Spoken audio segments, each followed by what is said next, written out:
Hi, everyone. Thank you so much for attending RAS 13's Raas Reboot mixing session. Before we meet our panelists and dive into the content, we will be dropping a form in the chat for you all to fill out if you haven't already earlier this weekend. This form is to help us mark attendance for the overall weekend.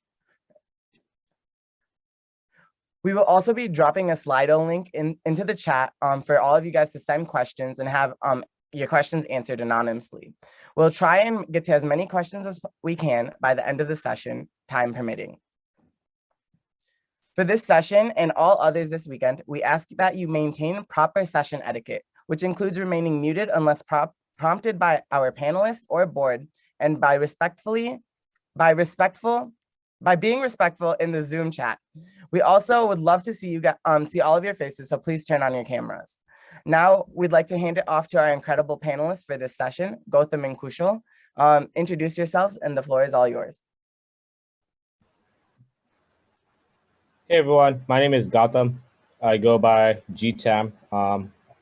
What we have for you today is a very simple presentation that we'll walk through, and then what we'll do after that is we'll dive into a couple of our favorite segments across the different years and show you how we actually constructed that.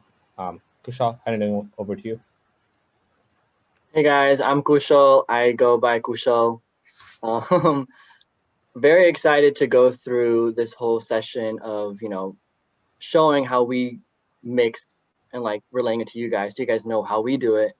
And basically so you guys know like back and forth what happens between like the DJ and the team and etc.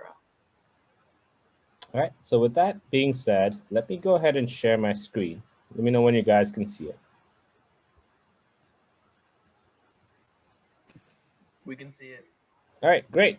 So again, formal welcome to Raas Reboot 2021 for the mixing panel. We're so happy that you guys are all here. Kushal and I cannot be more ecstatic to have you guys here and watch us show you the method behind the madness that shows up on stage miraculously, right? So with that being said, what we want to talk about today is 4 different things, right? So first is who we are, or who are we, whichever way you want to look at it. We want to give you guys a little bit of background about ourselves, talking about where we come from, what our backgrounds are, how we actually ended up in the mixing realm here in the Raas circuit itself. Then we'll go into where do you start, right? So for those aspiring mixers and DJs, where are you going to start? At the same time, where do you start as a team captain, right? When you engage a third-party DJ like us who may not be part of your team, how do you go about talking to us?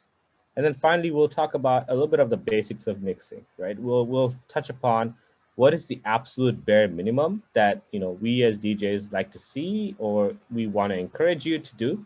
And then we'll open it up for questions, right? So who we are. I'll go ahead and introduce myself, and then I'll hand it over to Kushal to introduce himself as well. So again, my name is Gautam Murali. I go by GTAM. I've danced on both Purdue Raas and Alliance Raas back in the day, from 2010 to like 2013-ish, so on around there. So almost a decade old. But yeah, I come from a country called Zambia in Africa, where I have been performing alongside a lot of these artists that come from India and Australia and UK, so on and so forth, as a child artist. And then when I got into high school, started experimenting with remixing, then moved on to college where I joined a bunch of different teams. So I was part of the Purdue Fusion team, the Purdue Bunga team, and then finally the Purdue Raas team.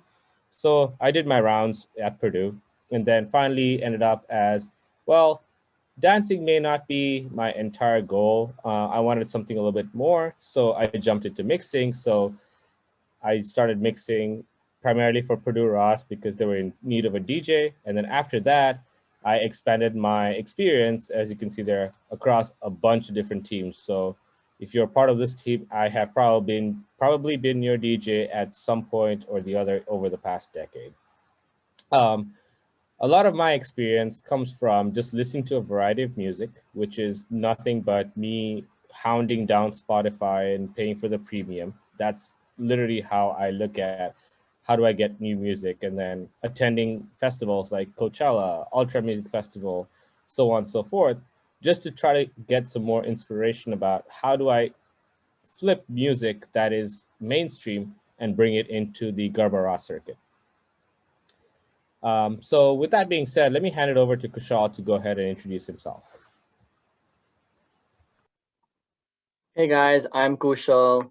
I first started mixing, I want to say in 2014. My dad told me to make like a short, like 30-minute mix to play at like our Diwali parties because we didn't want to hire a DJ. And so I just did the basic cut and paste between like all these songs. And then I'm like, maybe I should do it something better. And then I ended up making it mashup after mashup instead of just cutting and pasting. And then I slowly started to experiment in like smaller, like 2 to 3 minute mixes with different like non-Bollywood stuff. So I went into more of like the pop era from back then. And then after that, I went into college and I did 1 year on BT Bhangra. And then I quit, helped restart the Raas team, and we didn't want to pay for a DJ since we're a new team. So I'm like, okay, I know something very, very, minimal, but I still know how to do some sort of mixing. And then I took the responsibility, and then I ended up making the mix for the next 3 years. And in terms of the mixing part, I kind of really grew as I kept doing it. The first year, it was just doing it for BT Dhamal. And the next 2 years, I started getting more teams. So I know what other people look for. So I'm not just in my own bubble. And in terms of inspiration, at least when I first started mixing off, I was kind of into what was mainstream at that point. So at that point, it was pop music. But then I had a lot of other cousins who listened to so many different types of genres. So I always would ask them what's their favorite types of songs or what's their favorite playlist they like to listen to. And then I started incorporating that into my mixes and mixtapes in the future.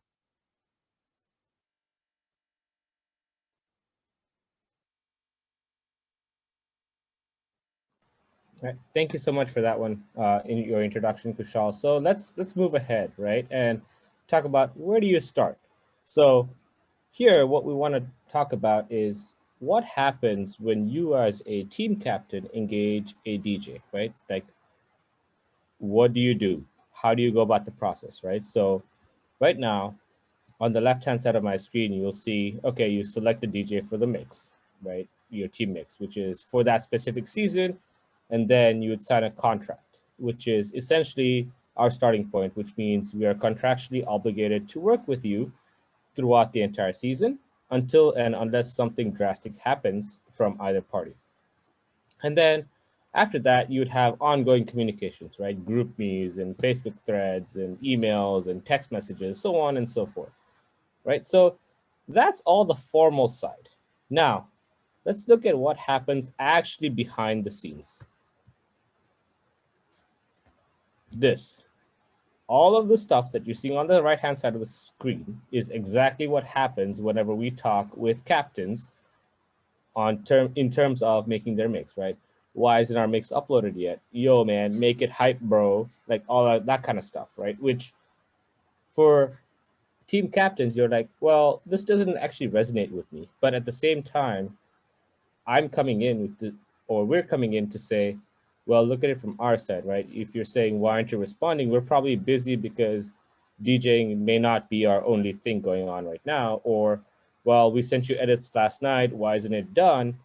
I mean, something comes up on our side too, where, we may need a few extra days to work on it. Or when you say make it hype, what does hype mean, right? That the most common one on the top left corner is make it hype, bro. Like, what does hype mean?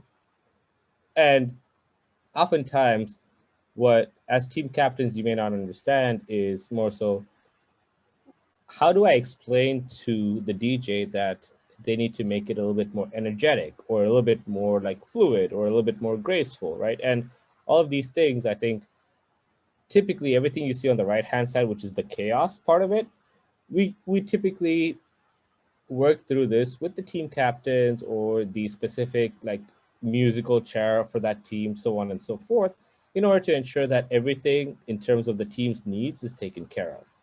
Now, are there some things that we forget? Of course, we're human just like everybody else. And that's why we have this ongoing communication piece, which is to ensure that we iterate each and every draft based on what the team wants. So even if it's something that may not be musically adept in our minds, but if the team wants it because it fits with the choreo, we go with that because that's what the team wants. Similarly, if the team says, I want you to mix Beyonce with like Chakari Bamari and it doesn't actually work at all, we're going to be like, no, it doesn't work because of such and such a reason. And we are very vocal about that because at the end of the day, the team's success is what we are striving for.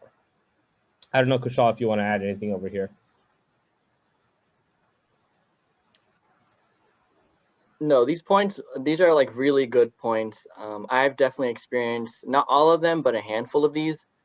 But it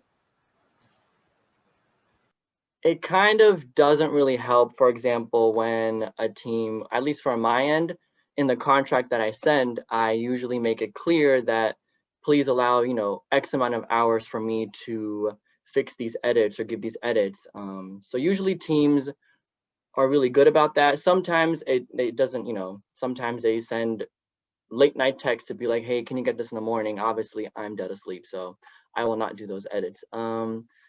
But in other times when they keep sending me individual messages about, adding a bass drop here, adding a little transition here, or swoosh here, I just let them know to consolidate it in one message or one email and just let me know at one time. That way you guys can look over whatever needs to be sent, and then I can also fix that at one given time.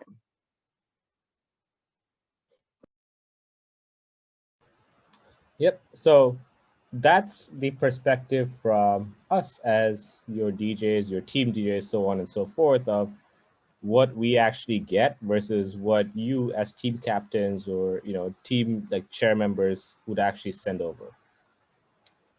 All right. So moving on, let's flip the table a little bit, right? So what is it that it takes? So now you've heard what happens between a team and a DJ, right? So now let's flip the table and say, where do I start if I actually want to become a DJ or I want to become a mixer and I want to work with teams, right?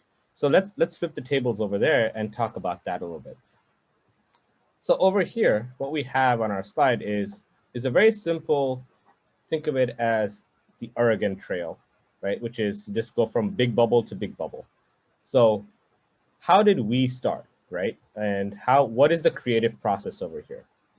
This may not be for everybody, but at the same time, for those who are actually interested, this is kind of like what the process was with Kushal and myself. So for example, the first thing was, let's find inspiration, right? Find it from social media. Right now, TikTok is booming, right? Everybody has a TikTok account. Everybody wants to watch all of those like head on my shoulder and all of those like Jollibee baby videos and so on and so forth. Great. So that's an inspiration point. Secondly, you have YouTube, music blogs. You watch influencers on Instagram.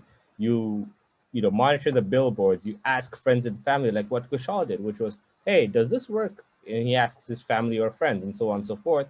You talk about your previous experiences and pop culture and all of that, right? All of those things feed into your inspiration to like think, hey, I think song A from Ariana Grande actually works with song B from, Kakabaniawala or whatever it may be, right? Whether it's a Banga song or like Little Master, Hemant, whatever it may be, right? All of that kind of stuff. So that's where our inspiration actually grows. And that's where you need to start looking at just jotting down whatever comes to mind. Like I have a iPhone notes that I have called new mashup ideas. That thing is about 700 lines long right now. And out of those 700, I've executed maybe one, but I keep writing them down because I'm always like, oh, whenever I listen to a song on Spotify, whether I'm driving to from work, whatever, or I'm flying somewhere, I keep listening down. I'm like, okay, oh, yeah, I think this works with the Bollywood song. I think this works with the Bhangra song, so on and so forth. So that's how I draw my inspirations. Kushal, you want to talk about a little bit about your inspirations? Yes, of course. So I guess initially I didn't have an inspiration. I just kind of did it by force. But then once I started to actually do it, I started to find new ways to be inspired by. So initially it would be like DJs within the circuit. So I would listen to the big names, the big DJs in the circuit, and just listen to what they do. And then I try to break it down as to like what part of the song they use. If they used any specific background mashup or background instrumentals, I would just like break it down in my head. And then if I wanted to make another mix, I would basically follow the same template as that. So if they use the instrumental from song A from like 1 minute to 2 minute and then switch to the next song using only the vocals, I would do the same thing when I'm making another mix. I would just use two different songs. Um, so that's when it would be if I wanted to look at other DJs. Now, in terms of asking like other family and friends, I would always, since I had some people who listen to like hardcore rap, some who listen, unfortunately, to country music, some with pop, and so it was just basically a lot of music that was coming my way. So like Gautam mentioned, I used to have a notes on my phone. I would just write down, songs that sounded good or songs that might sound good with another song, and then I upgraded to an Excel sheet. I literally have tabs for Garba songs, Trantali songs, English songs, international songs, and then like Hindi songs. And I just keep writing them down. I will be literally like, if I'm in a party and I go in the bathroom and I hear the nice song, I write it down while I'm like peeing. And that's my inspiration sometimes. So that's how I get inspired by. I do a lot of the things, but not all the things in that little bubble there. So you don't have to do every single thing, but you'll eventually do something like that. Yep. And like you said, it's whatever fits your capacity, go for that. That's basically what we're saying. You don't have to do everything. If you do everything, great. I guess you are the next big Tiesto or Avicii or Ariana Grande, whatever you want to call it, right? But for us, we just take and pick whatever we want to, we can stomach at that point in time. So moving over to the next big bubble, right, which is browse and research. So over here, you've found some inspiration. You said, "Oh, I heard this song when I was watching MTV or VH1 or whatever it is you guys watch today," right? How do I get that song in my computer, right? Where do I go? What do I do? What's the qualities that I'm supposed to be looking at, right? So that's where we start to look at. One, you ask around, right? Ask your friends, ask your family, ask our DDN sound members, or ask any other DJ that you've worked with in the past. Where do you get your music, right? And this is not a closely guarded secret. We will gladly share all those websites with you that where we get all the stuff from. Secondly, if you are a Reddit guru or a hardcore Reddit like religious believer, go on Reddit and you'll find a lot of these music threads that point you to various websites. Not all of them are going to be in English. You may come across the Russian website, the Arabic website, so on and so forth, but it's still all the same music. And then subscribe to these different distribution lists, right, which are coming from all of these different music blogs, which not only may give you like just a trap beat or an instrumental beat, but they'll also tell you, hey, here's where you can go and find new music, so on and so forth. And then, of course, mobile apps or online ads and YouTube and all of that kind of stuff is always there for you. So you have all of these different avenues that you can go in and browse and research. Now, I'm not saying you need to do every single thing. Like for myself, I subscribe to a website called mp3pool.com. And that's where I get a lot of my background beats where I'm just like, okay, well, these are the actual true like club style, DJ background tracks that I can push and pull into different mixes as needed. Whether it's a simple like intro like beat or if it's actually the melody and so on and so forth, which we'll get to in a little bit. So yeah, that's kind of what I look at, when I look at browse and research. I don't know, Kushal, if you want to add on a little bit more. Yeah, so when I browse, I used to use YouTube all the time. And I still do, because that's a really good way, at least to get the gist of what you want or what a certain beat is called. And then you can go on, other websites and then browse as to see if there's anything similar like that.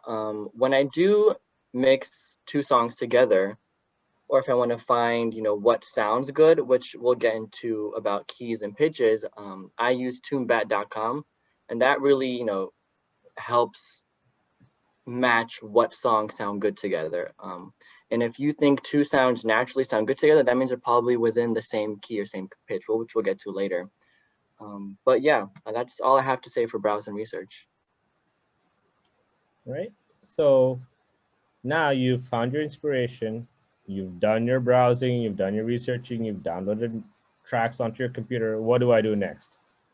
This is where we go test drive and purchase, right? So you now have the option of downloading any single DAW or digital audio workstation, which we'll get to in a little bit. And what you'll do there is literally just go in and throw the file in there and experiment. Okay, can I speed it up? Can I slow it down? Can I change the tempo, or can I change the pitch? Can I make it go higher like the chipmunk, or can I make it go lower like Frankenstein, right? Something like that. You would do all of those kind of things, and you just understand what's capable within that specific digital audio workstation that you have. Now, there's no one size fits all over here.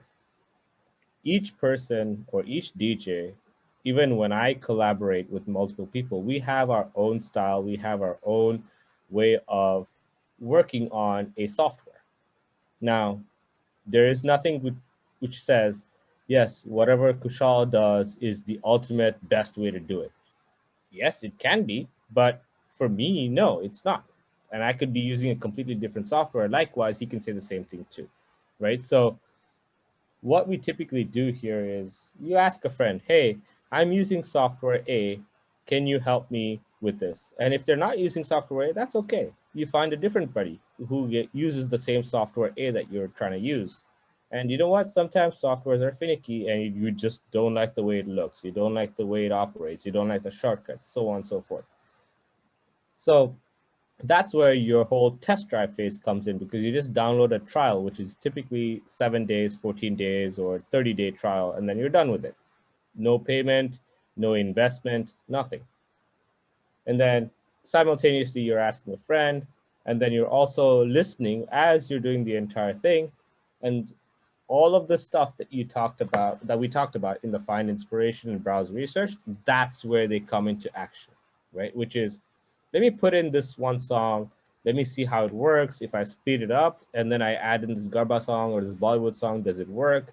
You start experimenting there, and you experiment as much as you can. There's no limit to whatever you want to experiment. The limit is you. Whatever time you want to spend or whatever amount of energy you want to put in, that's the limit. Otherwise, the software is always going to be there for that specific trial period. And then there's always forums like Reddit, multiple Facebook groups, so on and so forth. They will always, help you, whether they are trolls or they're not trolls, you'll get some answer. And finally, whenever you find the correct product that you want to purchase, you can go and purchase it. Now, I know money is tight. I'm a college student. I don't know if this is right for me. That's the biggest question that many people have. And I had that too as a college kid. And I was like, dude, this software is $300 right now. Like, I don't have money to pay next month's electricity bill. Like, what am I doing here? Right. So there's a lot of those things that happen for college kids specifically. So now what a lot of these software providers are doing, they're doing a subscription model, which is each month you pay like $6.99, $7.99, something like that. And then over time, you eventually inherit that software with the latest updates and so on and so forth. Kushal, I don't know if you want to add any color there. I definitely did not start with the same software that I'm using right now. I started with Audacity, which is it's a very good software. It's actually really bad, but I did my first 3 mixes I did on Audacity.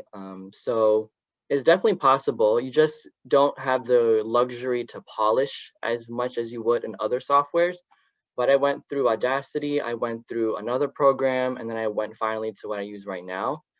So it's definitely a trial and error basis. I didn't like the first one. I'm like, I can definitely do something better in another software. So I kept upgrading to see what I could do. And definitely looked at the price as well. At least the second one I bought was only like $60. So I'm like, okay, I'll do it. So I still have it right now. And I get a lot of the loops and a lot of the instrumentals that I use came from that software because it offered it for free. So that was a very good thing that I ran into. And I think, I don't know who said it, but I think it was like 80% of the, if you're trying to do mashups between two songs, 80% of the mashups you do won't be successful. Only, I think 20% will, which I'm like, okay, that's definitely not real. But then it turned out to be real. I kept going through each and every idea and it kept failing and failing and failing. And then like I finally came across one that was perfect in my eyes. And so I'm like, okay, I guess it does take a lot of trial and error, but it happens for a reason. Like those two mixes that you wanted to mix together probably didn't sound good in the first place. So that's definitely one side when it comes to mashing two mixes together. Now, in terms of team mixing, that's a little bit different because you're not really going through that in depth of the process. It's just another sidebar, if that makes any sense. Yeah, Kushal, I don't know if you want to start off on the next big bubble there. Yeah, of course.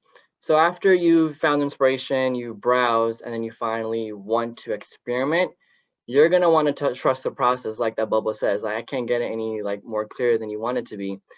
So you definitely don't want to invest in something that you 100% might not know that it's gonna work out, or just get everything because it's included. So like I said, the software that I bought the second time, it had a lot of sounds I still have yet to go through. So it was definitely a lot to work with, but it will help eventually. So luckily the price wasn't too high for that. You want to also keep evolving. So you don't want to stay within the same bubble, stay within your comfort zone. You always want to maybe ask other DJs or ask other friends what they want to hear. And then maybe that can inspire you to go outside of your bubble. So I think recently I, you know, mixed a couple of country songs and I'm like, okay, this is kind of hype. So I've been into that a little bit. When you learn to collaborate with other DJs, that also helps know what their process is and what your process is and how that can be, I guess, changed. I know my process in mixing has definitely changed when I've been on several collaborations for mixtapes. So that really helps to basically, again, open your bubble. Like, don't stay within your comfort zone as much as I've wanted to stay in the comfort zone myself. It really helps to just jump off the cliff, see where it takes you. And then understand the workflow. It's gonna go A, B, C, D, but you might be going into 1A, 1B, 1C, and so on. It's gonna be a lot of bumps and hills and valleys, but it will happen. It will definitely happen. And then for plugins, the software that I use, Ableton, has a lot of plugins to offer. I have not gone to use them all. So they definitely have several different types of plugins, for example, like drum kits, sound effects. I think GarageBand has a lot of sound effects that come with it, which is a really good starting software to use if you have Apple software. So yeah, for trust the process, that's anything that I had to say. Gautam, did you have anything for trust the process? Yeah, so I think on the trust the process piece, right? I think you hit on all the major points, right? Which is understand, build your workflows, collaborate, open your bubble, so on and so forth. The one thing I do want to harp on here is not everybody's workflow is going to be the same.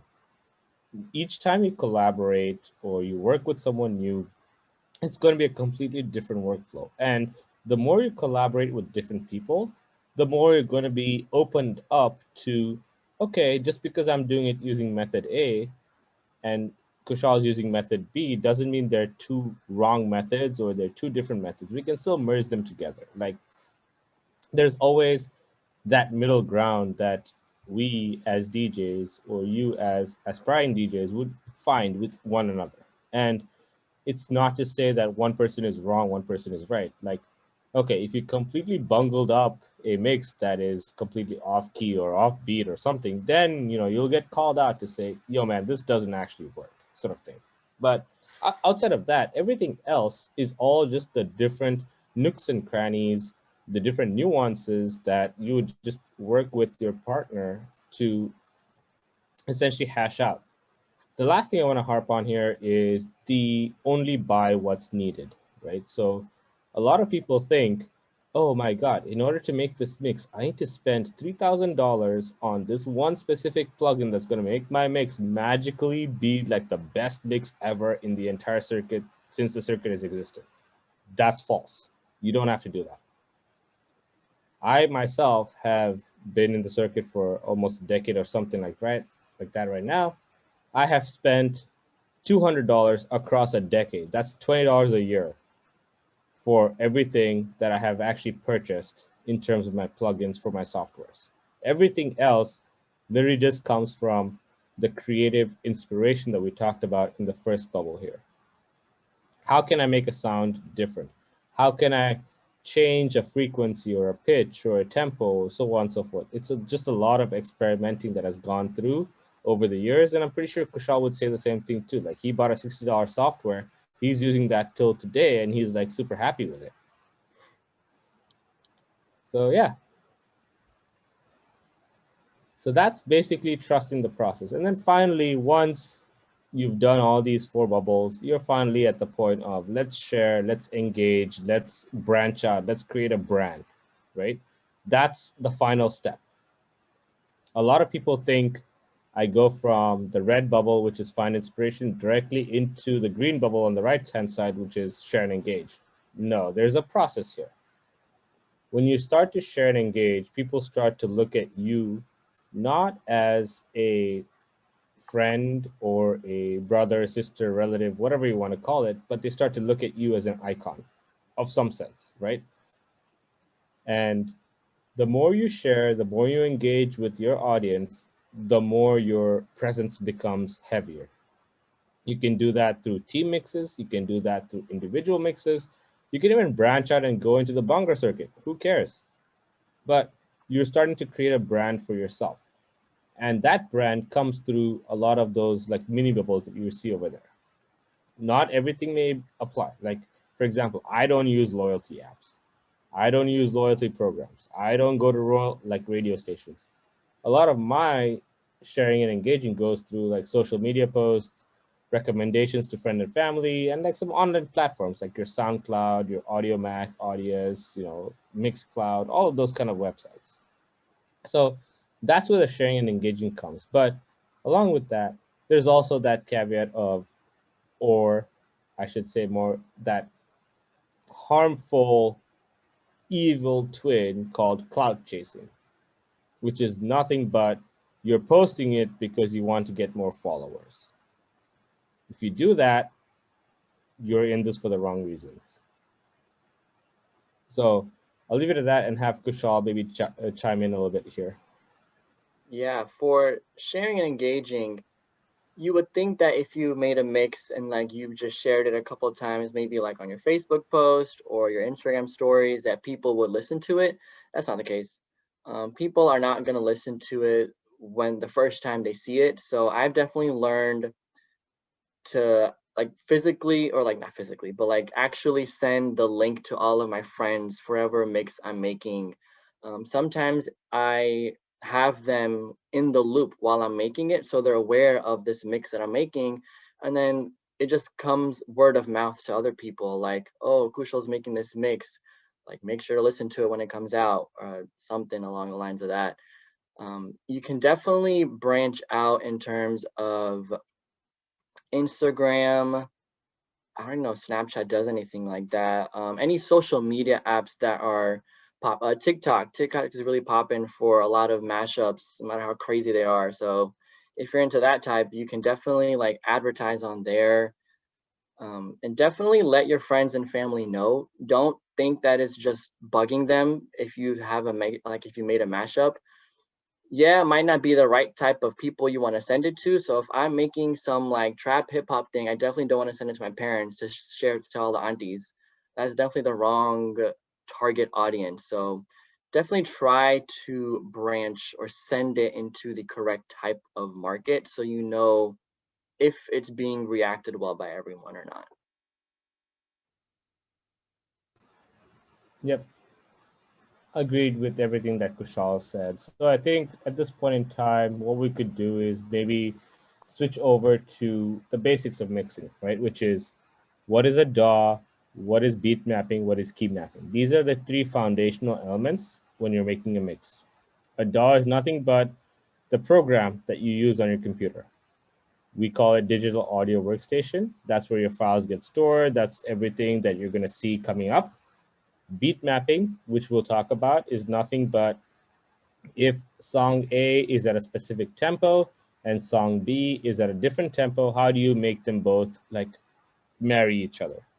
And finally, key mapping is nothing but the harmony between the two layers, right? If it's all in C major, or for all of you who are like Hindustani trained or Carnatic trained, if it's all in like Sa, you want to put everything in like a Sa, like, or a C major sort of thing. So the reason why you see those two different hands is because we're going from an automated process, which is entirely in the DAW, which is why you have the robotic arm, going towards the human arm, which is all about your ear, which is, do I think this is in key? Do I not think this is in key, right? That's where your human ear plays more of a role compared to the software. So with that being said, Kushal, I'll hand it over to you to screen share maybe a couple of your favorite segments from the mixes you've made. And that way we can actually show them what we're talking about, because talking about this, we could take hours. So let's just show them directly. All right, let me share my screen real quick.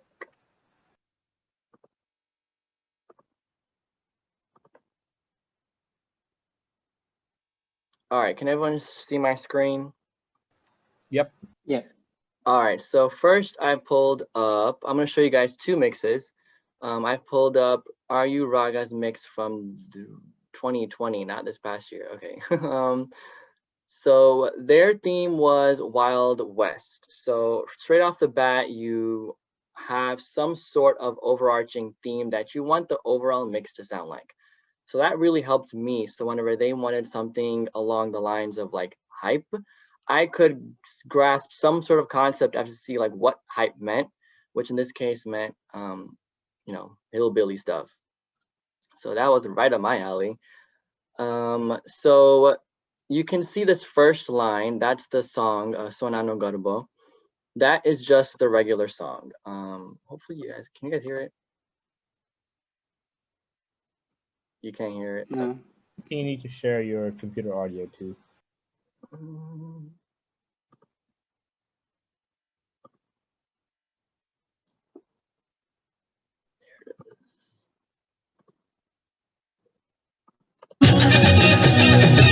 Can you guys hear now? Okay, cool. All right, so that is just the regular song. Didn't really change anything with it. I've added a couple repetitions just because the team wanted it. You can see here, this is a hip hop country beat that I found that basically sounds like you're in the Wild Wild West.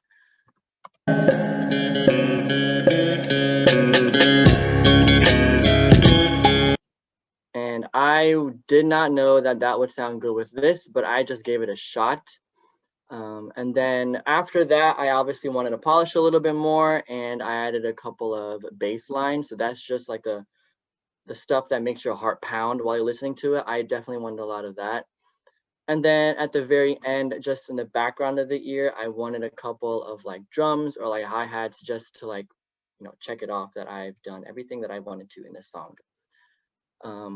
There really wasn't any issues with pitches in this or keys and pitches in this, just because the hip hop country beat itself was pretty stagnant. And naturally, if two songs do sound good together, that means they're probably going to be within the same key or near the same key, so they sound naturally good. Now, if I put that beat in and it didn't sound good, I would take it out immediately because it would just clash with the ear and it wouldn't sound pleasing to the ear. In terms of beat mapping, I definitely wanted to make sure that these two songs aligned, just because when I first downloaded this instrumental, it was a lot faster. So I definitely had to slow it down to match the tempo of it. You think that's good for them, Gautam? Yep, you can do that, and then maybe show a transition, how you go from segment 1 to segment 2, sort of thing. Perfect. All right, so definitely, okay. All right, trying to make it consolidated. All right, so I had Swanana Garbo here, and then the Trantali came after that. So those are two different types of beats. One's pretty upbeat, and one's in the 1, 2, 3 counts. So that is something definitely that I still struggle with to transition. So one thing that I love to do, if it's a sharp transition like that, is add some sort of whoosh sound, some sort of like, I guess the whoosh sound, that's what it's called. And that basically just immediately transitions it to the next sort of song that you want. So I've just added this sort of sound that you guys will probably hear. And that just panels from the left speaker to the right speaker. You probably heard of this sound effect a lot of times. So that's the way I transition from one to another in terms of these. Now, sometimes if I wanted to, not on this mix, but if I wanted to, if I have two songs that are sounding the same, so if I went from one garba to another garba, I would definitely add some sort of riser that involves snares, drums, kicks. That way it will slowly transition with the same sort of beat. So that's all for a team mix. I definitely want to show you guys a non-team mix so you guys can see how that differs between two different things. So I'm going to quickly stop sharing my screen and then switch over. That way you guys don't see all the junk that's on my laptop.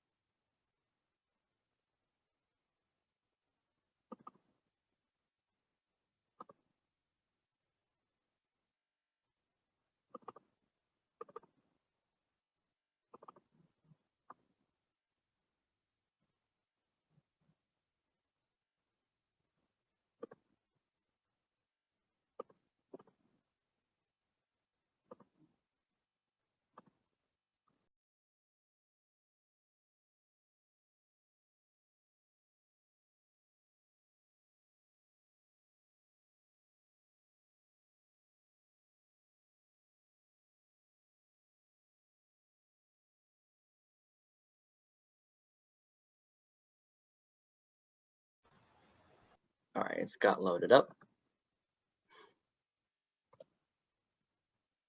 All right, so I'm gonna show you guys RES's mixtape from last year.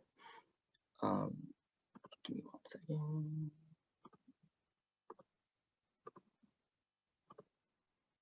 There you go. All right, so this was between Konkama by Daddy Yankee and Paraniyu Bandhai by Mr. Hemant Chauhan. So initially, I'm gonna give you guys a really quick gist of this. I had obviously the first song at the top, that's the Garbo. And then I had Konkama. Now I definitely wanted to break down this song, so I looked for an a cappella version, a karaoke version that would give me only the vocals and then only the instrumentals. That way I can focus and it can be more, I guess, adaptable when I'm mixing. So that's all of these cuts and pastes that I have here is of when the vocals start, when the instrumentals start. And then at the bottom is all of the lovely sound effects that I've added to make this, polished a little bit better. So you have your little, it's janjers, but I couldn't find one online. So I literally looked up sleigh bells. So they're literally just like jingle bells, but it works. He also didn't ask me because I actually have that sound effect. Well, yeah, I wasn't, I didn't really know you back then, Definitely reach out. People have this stuff. You just need to ask. And then I wanted to make it sound a little bit more pretty. And so I used, I think it's a harp sound, and I just literally copied and pasted it over this harp sound, and it gave me this nice, pretty like melody.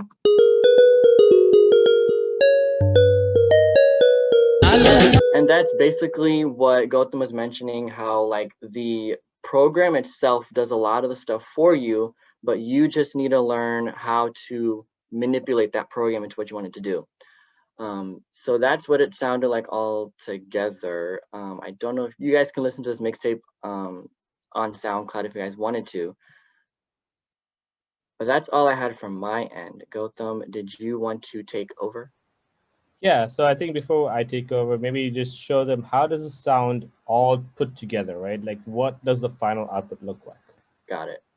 I will play you guys each separate thing first for like 2 seconds so you guys get a gist of what it sounded like, and then I'll just mash it all together.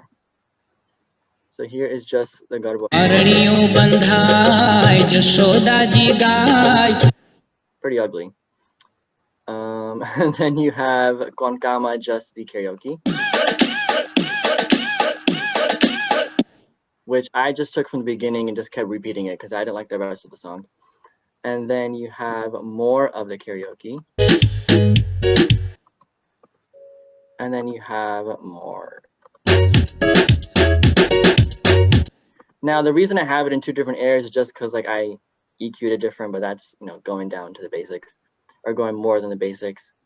And then this last one, I liked the big thump sound that this song had, so I kept repeating it. And that's what you would get if you listen to it, I guess, starting from here. That's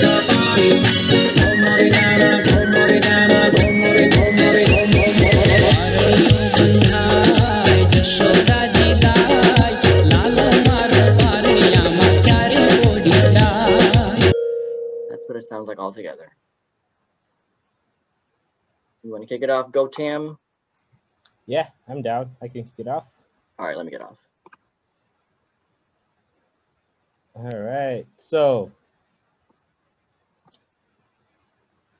what Kushal showed you was essentially a couple of his favorite segments. I have a few pulled up on my side. So I think the most sought after one was the GW 2020 mix. I've gotten a lot of questions and like concerns about how did you make this mix? What did you do here? Blah, blah, blah. So let me go ahead and share my screen about how I actually broke down that mix. So let me know when you guys can see my screen. See it. Okay, so in total, this mix has 55 layers. And this is a more traditional mix. The more complicated ones typically have 100, 120, 130 layers. So when we go about this one, let me know if you guys can hear this. Yeah, so that's the whole, like, you know, the whole caveman thing, right? Which is that. And then man discovered Dandia.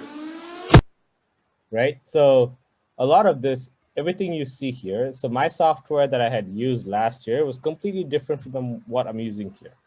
This is a software called Mixcraft Pro. It's about $150 if you buy the whole thing. And then recently I switched over to Ableton because I moved over from Windows to Mac. So again, I'm now running a Windows on my Mac. Don't hate me for that. But you can see here, what I did was I built my own different garba beats, my own different drum kicks and loops. So if I was to just take the first song, right, and show you, okay, here's the quote unquote garba loop that I had used, right, which is, right? So that's just the garba loop. I paired that with a drum and kick, which is essentially like a techno beat that you would hear at like a rave concert, like this. Right? And then what I did was I did some magic, which is more of the advanced DJing stuff. And I threw it on top of this song.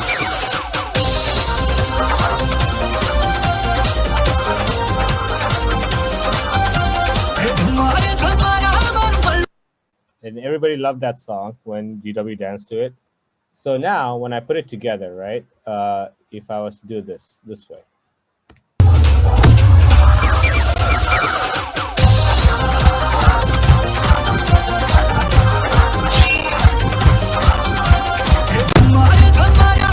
So essentially what I did was I cut out a few things that made the Gamar Gamar song be boring. And then I introduced my own elements into that to make it a little bit more spicy for the dancers, right? And then as you can see here, as we go into like something like this,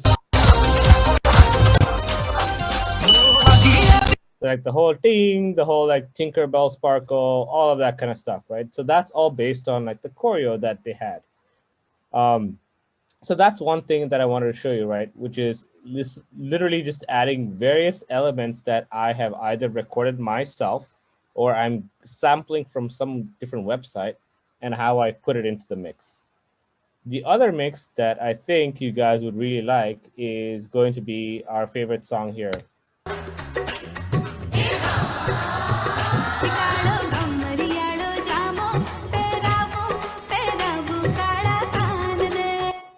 How many of you have heard this song and or have it on your iPod? Like everybody probably has this.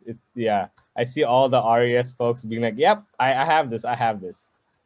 So this was the original, the track that actually inspired Rasimals to happen. So what I had done here is there's a song called Love More by Chris Brown. So this is how it sounds.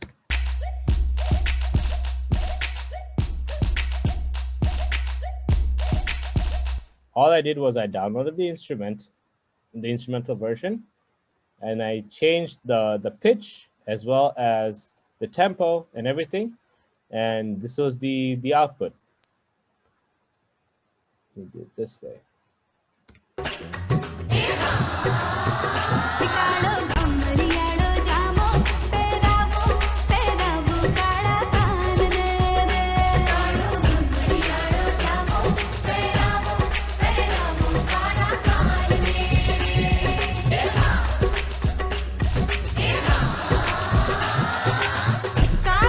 So literally, you can see how all I did was manipulate three things. One, the volume of both the tracks. How did I make it happen? Because I wanted to have Kalo Bamarialo be a little bit more louder than the background.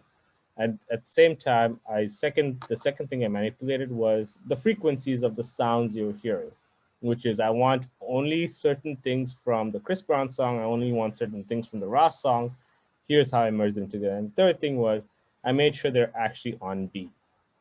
And then when I extended this into Rasimals, it became, let me add the whole Maroon 5 Animals piece to this, right? Which was nothing but just an extension of what you're seeing here.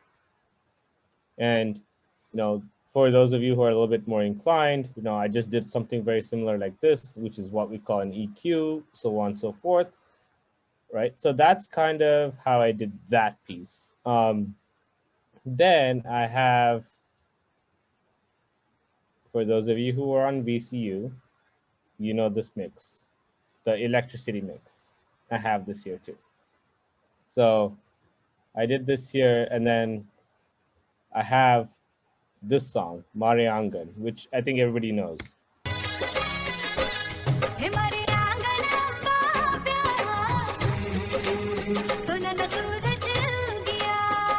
Yeah, sorry to kill your vibe because I stopped it, but what I did was I made my own, what I call a mixed beat to give it a little bit more of a kick, right? So it was like,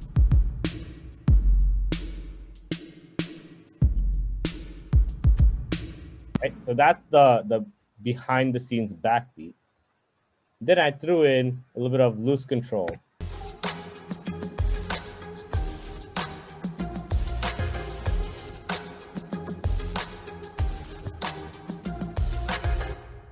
So then putting all of these together, I did this.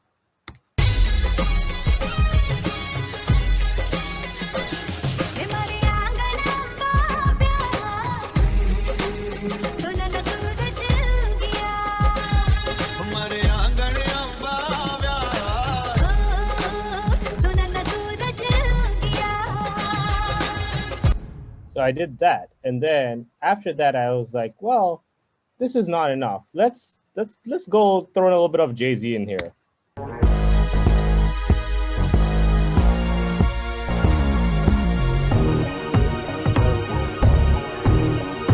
So I threw in a little bit of No Church in the Wild, and this is how it sounded.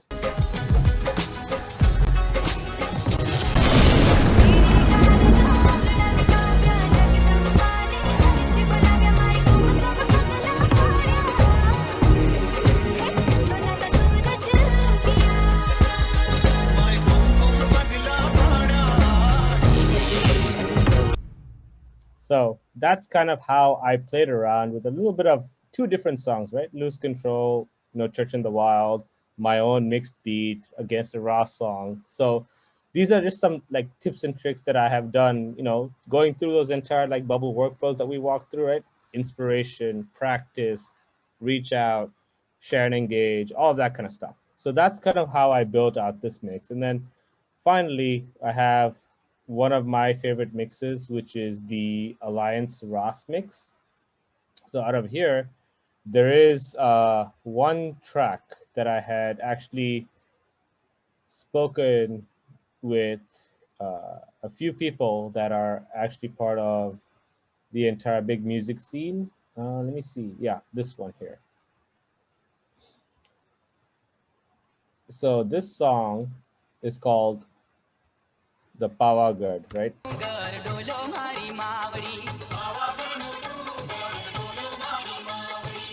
So I actually spoke with Hemant Chauhan and his like entire crew being like, hey, can I use this? I need an actual version. So they sent it over to me and I used it for this specific mix. And then that's when this song from Avicii came out, which was called Super Love.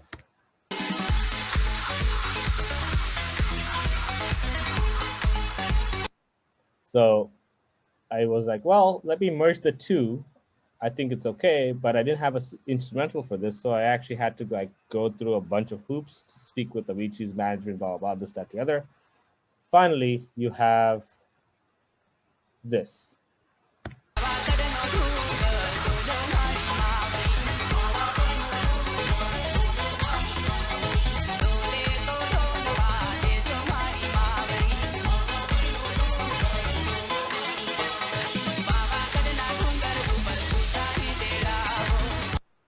So that's how that entire mix ended up. And then I ended up dancing to it, which I'm not really proud of because I messed up a few steps in choreo here and there. So don't hate me for it. But yeah, so that was essentially how I put these different songs together. And each time you see here like AC, EQ, EQ, EQ, what that just means is I have played around with the frequencies multiple times for each of these different layers. And then I have like brought it in to make it sound very harmonic at the same time, only showing exactly what we need to show to the people that are dancing against it.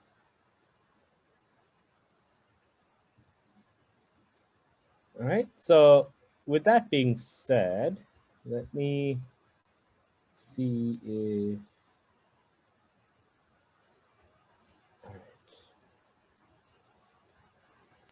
all right, let me know when you guys can see my screen. All right, so with that being said, I think we're now nearing towards the end of our presentation from both Kushal and myself. So Manan and team, I don't know if you guys want to open this up for Q&A. If so, we're good to go on our side. Yeah, first of all, thank you so much. That was so informative. I guess to start with like the first very basic question. So what's your favorite mix that you guys have made, and what's your favorite mix that you didn't make? Kushal, go first. I was gonna ask you to go. All right, fine, I'll go first. Let me think. Favorite mix I made would probably be the RU Raga baseball year. Because that was the year I think they won second, and the same year I made CMU Rasta mix. That was a China year, and they won first at nationals. So I got a double whammy at nationals that year. So I would say those would be the Raga one would be one of my favorites. Also, the Alliance Raas mix back from 2013 would be my favorite too. Let's see, for team mixes. I think my favorite one that I've made would have to be VT Them Off from our game day year. just because like that was the first year that I was experimenting a lot with stuff, and so and I just like game day football. A mix that I like that I didn't make would have to be Raga from Baseball Year as well. Just because it sounded very good. The mix that I wish I had made but sounded really good was UF. I think it was Toy Story Year, where they were just like slam dunking every competition they went to. And I think that was made by DJ Nims. So that was the one mix that I wish I had made, but still one of my favorites that I didn't make. Yeah. That's awesome, guys. To keep this going, so how do you keep your thought process different when mixing like the same song for different teams? So that's good. That's a really good question. I'll take the first stab at that one. It's very difficult slash different for me because I remember there was one year where I did 20 something teams, and at that point, that means 20 something mixes sound the same. To make it all different, what I did was every day I would spend some time listening to completely different music that I would never listen to. So I am not a rock or death metal or country kind of guy, but I would go down that path to see what other elements of sound can I pull in and then share with a specific team depending on their theme. So that's how I would try to keep things fresh, try to keep things new, and keep mixes different from each other, even though they're being made by the same person. I guess for me, if for example, like I know there are a few songs in the circuit that are very well known to be performed by other, successful teams. So when years come, when other teams want to use the same songs, it's definitely hard to not hear that in the background because I've always ingrained like this song in the back of my head. But I try to, if it sounds any similar to what the song that I'm thinking of or the song that was really notable in its time, I change it up right away. Whether it's adding a different sort of vibe to it, a different sort of background beat to it, then I go ahead and do that. But I definitely try to listen to whatever mix I made and then the mix that's always in the back of my head and make sure they don't sound similar. Gotcha. So carry on. Like, how do you match tempos of different songs with different speeds? Kind of just talking about like what you just mentioned. Like, how do you make it so that one song can match with another song, kind of a thing? I can take a stab at that one. So if you're mixing like a Trantali song, right? You're definitely gonna want to stick to, if you want to be like easy on yourself, you want to stick to like the reggaeton vibes where it's like boom chicka boom chicka boom chicka boom. So you can definitely find songs that have that sort of tempo, which tends to be a lot of Latin songs have that sort of like natural tempo like that. You can also find like rap beats or trap beats that have that same tempo to it as well. But sometimes you find really, I don't know off the top of my head, but you find a song that's really, really fast.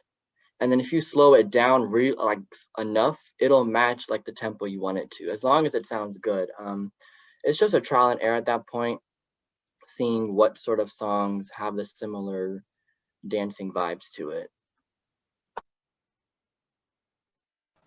Yeah, so I think for me, how do I pick songs? A lot of it comes down to what I do with the actual Raas song, right? So you can give me like Chakari Bamari, which is a very common song, or Mahisagar, which is another very common song, right? So I speed it up. What does it sound like?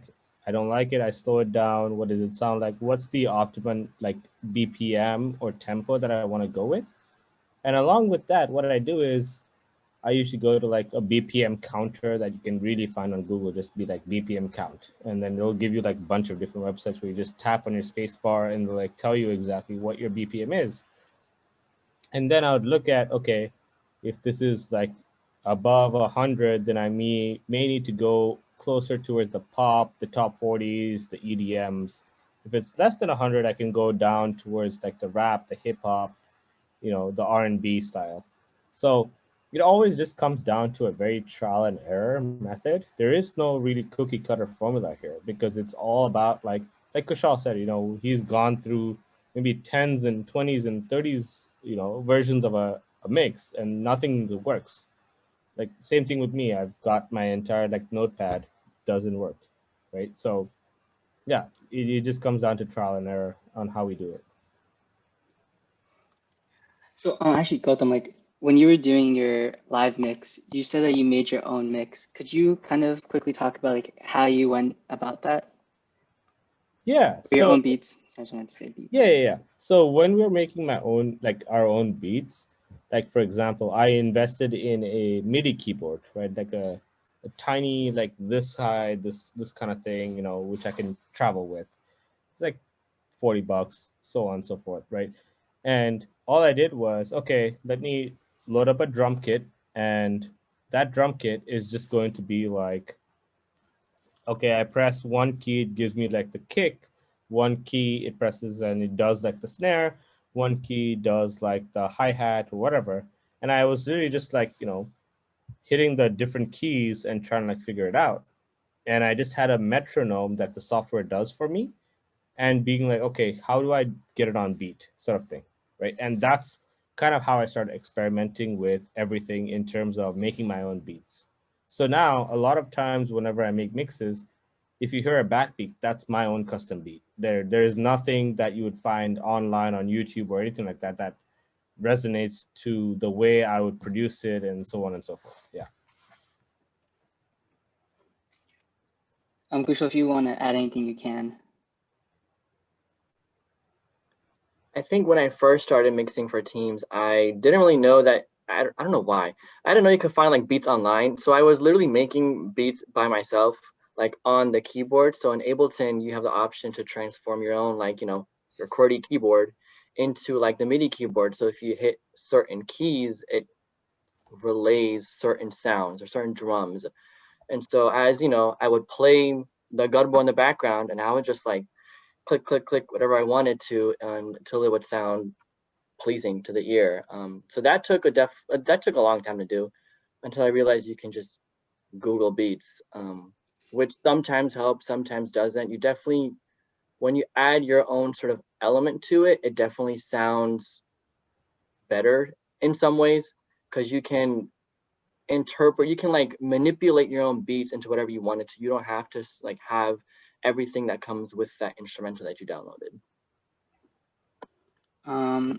So how do you evaluate when your mix is like ready for the stage, ready to go to the teams and the captains?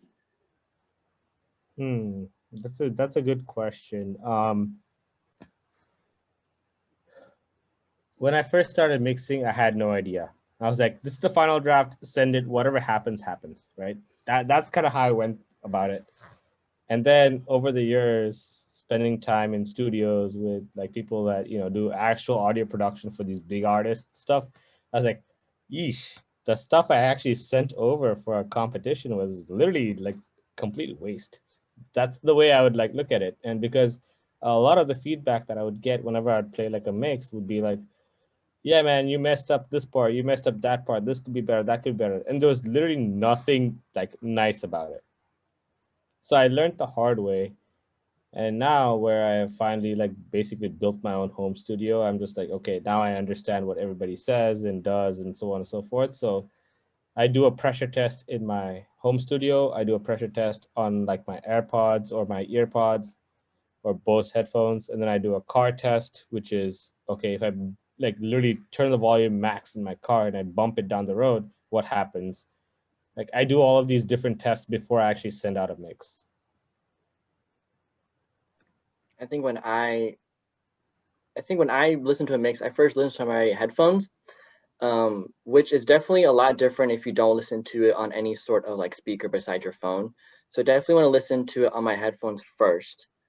And I think I didn't, and okay, and then I listened to it in my car, because listening to any mix in your car is just, it's just totally different. You get to hear all sorts of sounds and nitpick and all the things you don't even listen to in your headphone. I forgot to do that when I submitted ours and Raga's mix for Chaos last year. And I remember sitting in the audience during Raga's mix, and I'm like, why is my heart pounding so much? Because there was just so much bass in one of the songs that you couldn't even hear anything.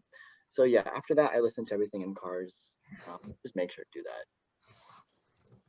that. Solid advice. Okay, I guess we can go on to our final question, which is, can you make it hype, bro? I'm just messing, but I think that's actually all the questions we have for today. But I want to say thank you so much to both of you. That was really informative. That was a great session. So thank you. Yeah, and we would also like to thank all of you guys for attending the mixing session. And like Manan said, thank you to our amazing panelists for all of the advice that you gave all of us tonight. If you guys haven't already filled out the attendance form, I'm gonna drop the link again right now. And we're looking forward to seeing you guys throughout the rest of the Raas Reboot weekend. Yep, there's one more thing I would like to share here, which is a lot of what you saw today was not like literally put together like overnight. This is like a couple of days of work or a couple of weeks of work. What we want to do is we want to share a lot of these resources with you, like all these different sound effects. Like, for example, Kushal was like, I didn't find a John Deere sound effect, so I took sleigh bells. Like, yeah, like, you know, we don't want that to happen in future. So I have my own database that I share, like that I have stored my sound effects in. So what I'll do is I'll go ahead and I'll share that with the entire team that showed up here, as well as the rest of the Raas community, so that whoever needs it can use it. And it's got about 5 to 6 GB worth of sound, like sound effects, so that you guys can just plug and play or tell your DJ, I want this sound, so on and so forth. This way, it'll be helpful in terms of growing the community as well as helping a DJ out whenever he needs that sound.